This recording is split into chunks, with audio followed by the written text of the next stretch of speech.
What do you do when you have two tumultuous dogs? Hey, let him go. Hey, back up. Hey, don't kill each other. Hey, get in. Hey, get ego.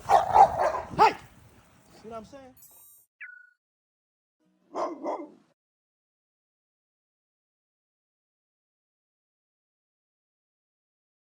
So guys, we got 3 bitches in our home. This is the main, the queen, the problem. She's an issue. Now the challenge is, once an issue becomes a problem, problems have to start getting removed.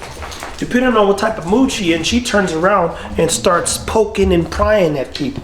And depending on the value of what you bring out, she then lets everybody else, whatever it is mine. Unless I'm out here. Now if I'm out here, for the most part, I can see when she's like thinking about bothering somebody. And I'm like this, you're not gonna bother them home. And then she look at me. So mind you, we got 3 female dogs out and a cat. And the cat's the boy, that's the crazy part. Now he can maneuver pretty good, so I ain't worried about the cat now. I'm like, buddy's active. He's scratching that cat couch at the look at her. So I said, how you get the cat not to scratch the couch? Get you a couch you don't need. But a couch you appreciate because it's a couch. We all need a couch. We'll just be like, hey, he gonna tear some stuff up. Now, what do you do when you have 2 tumultuous dogs? First thing we're not gonna do, and Jamarcus did this earlier, he starts being super monitorative of Maya, who calls us, Maya's like the queen of no drama. Imagine a dog is like, I'm good, buddy, I don't know.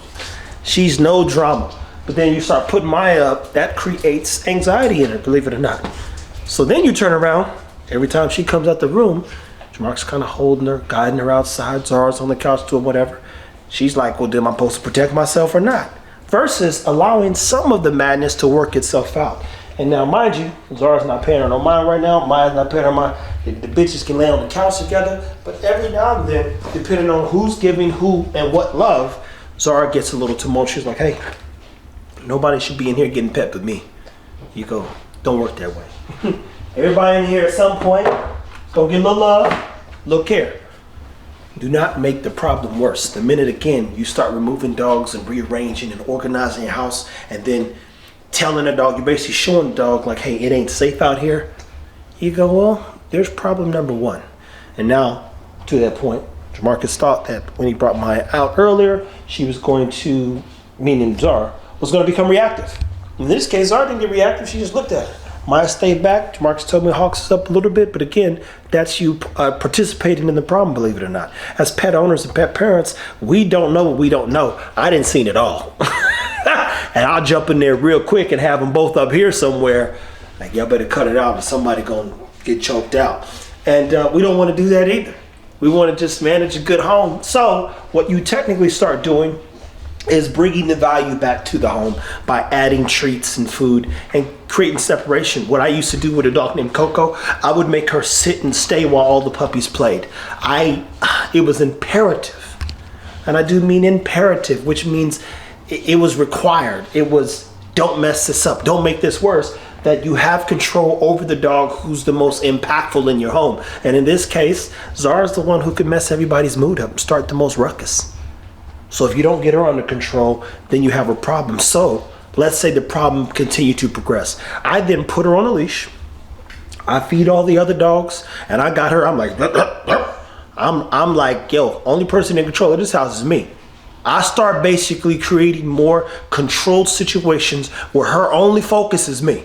And the more she focuses on me, the less problems I have in my home. And I put the food right next to her while dog is eating. Like, go ahead, do something.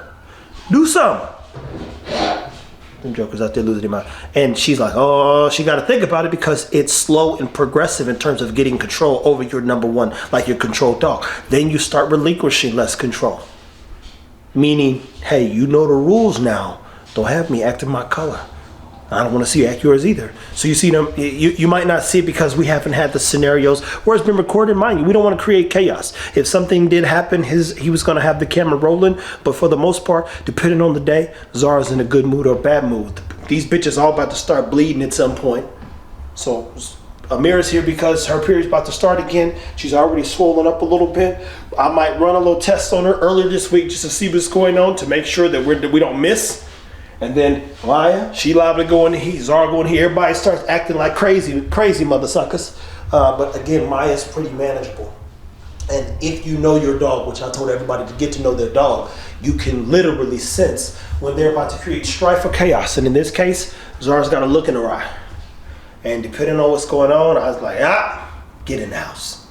Because she's about to get everyone going, and it turns into a mosh pit. And unlike humans, you don't want to be at a mosh pit of every dog's mouth doing like this. It's like snap 'em turtles, just like, you're like, oh, what happened? You come in, you're bleeding, you don't know who got you. You just know that you got to break that shit up. If you got 2 tumultuous dogs, work on the most tumultuous dogs. In one of the next videos, I will show you the progression of managing a tumultuous dog, and even more importantly, the steps you should go through and go through when trying to bring that dog back in, create more order in your home, and organize again. Keep the organization of who's in control. Order, right? Hey, who's the top dog in the house? You should be the top dog. That's it, that's all. Guys, take care of your dogs, don't overstress. Look at them now, playing.